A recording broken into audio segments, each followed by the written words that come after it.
തൃശൂർ ചാലക്കുടിയിൽ ഓണവിപണി ലക്ഷ്യമിട്ട് ആരംഭിച്ച പൂക്കൃഷിക്ക് വെല്ലുവിളിയായി ആഫ്രിക്കൻ ഒച്ചുകൾ.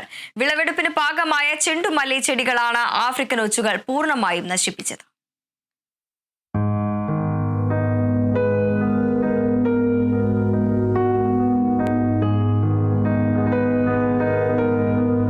മേലൂർ പഞ്ചായത്തിലെ കുന്നപ്പിള്ളിയിലെ ഒരേക്കർ സ്ഥലത്ത് സ്ത്രീകളുടെ നേതൃത്വത്തിലിറക്കിയ കൃഷിയിടത്തിലാണ് ആഫ്രിക്കൻ ഒച്ചുകൾ കൂട്ടത്തോടെ പെരുകിയത്. പഞ്ചായത്തിന്റെയും കൃഷിഭവന്റെയും സബ്സിഡി ഉപയോഗപ്പെടുത്തിയും മേലൂർ സർവീസ് സഹകരണ ബാങ്കിന്റെ സഹായത്തോടെയുമാണ് കൃഷി ഇറക്കിയത്. ഒരാഴ്ചക്കുള്ളിൽ വിളവെടുപ്പിന് ഭാഗമാകേണ്ട ചെണ്ടുമല്ലി ചെടികളാണ് നശിച്ചവയിലേറെയും.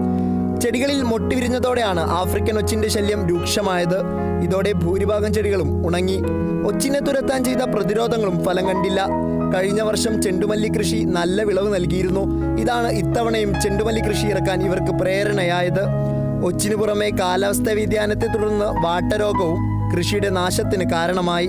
ഇത് കർഷകർക്ക് ഇരട്ടി പ്രഹരമാണ് നൽകിയത്. പൂക്കൃഷി പൂർണ്ണമായും നശിച്ചതോടെ മറ്റു വിളകളെയും ഒച്ചുശല്യം ബാധിക്കുമോ എന്ന ആശങ്കയിലാണ് കർഷകർ. Kerala vision news, Thrissur.